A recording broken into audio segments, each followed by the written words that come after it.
Hey guys, what's up? This manipulation here, this card control technique, is a pretty popular one. It's been used by pretty much every famous card manipulator, card control enthusiast out there.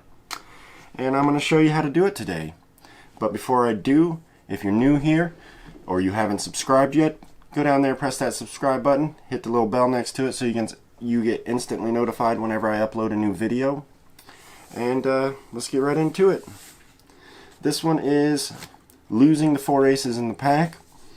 You take the first ace, you riffle a few cards, put it in there, a few more, putting the aces in 4 different spots of the deck, just like this.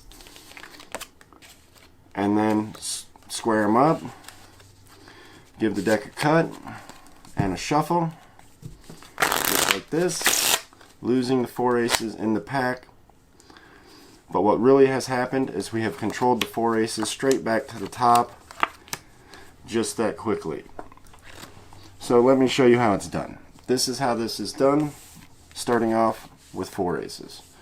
You riffle. What you want to do is ignore the bottom half of the pack.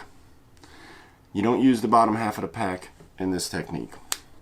What you do is, in the top half, you riffle a few cards down, put the first ace.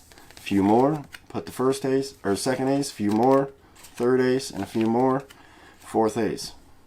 You've got all 4 aces in 4 different spots of the pack, as you can see here. But the bottom half is relatively untouched by the aces. As you can see, they're all in the top. When you square these up, what you want to do is you want to push on one corner with your index finger of your left hand and push them back into the pack, kind of like this, so that they're sticking out over here diagonally through. And then you use your 3 fingers on your right hand to square that up, and when you do, what happens is you've pushed the aces through the pack in such a way that they are now sticking out of the back of the pack, all 4 aces right here. Use your finger to kind of push back that bottom half, or at least a little bit of that bottom half, and you'll see the bottom half sticking out with the 4 aces now. So what you do is you just grab that bottom half and strip the 4 aces out with it, just like that, and cut the 4 aces straight to the top of the pack. Boom, one move. And then the shuffle, you just make sure to leave the 4 aces over here on top. And you have controlled all 4 aces right back to the top of the pack. So again, what you do is you don't touch the bottom of the pack, and you riffle just a few cards off, put the first ace, a few more cards, second ace, a few more cards, third ace, and a few more cards, and the 4th ace.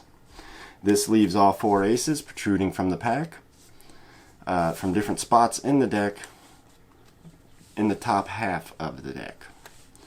Then when you go to square them up, you push all your pressure on one corner of the aces here, making the other side of the aces come out this way, and you push down a little further than the top corner of the pack here with this to square up. And then when you square them up with your fingers over here, the 4 aces now protrude out of the back half of the pack. The spectator doesn't see this because you have the deck angled in such a way that they won't see it. Plus your hands over at this point. Use your finger to push that bottom half out to get ready to perform this strip cut. You grab the 4 aces in that bottom half, strip the 4 aces out, cut them straight back to the top of the pack, just like this. And that's how this little card control technique brings the 4 aces from 4 different spots in the deck straight back to the top of the pack.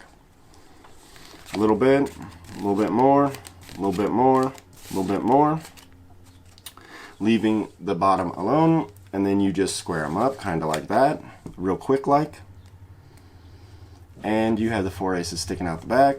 You do the little bottom cut, strip the 4 aces out, put them right back on top of the pack, and boom, all 4 aces are in your control at the top at all times. Like I said, if you liked the video, go down there, press the subscribe button, come back, watch the next video.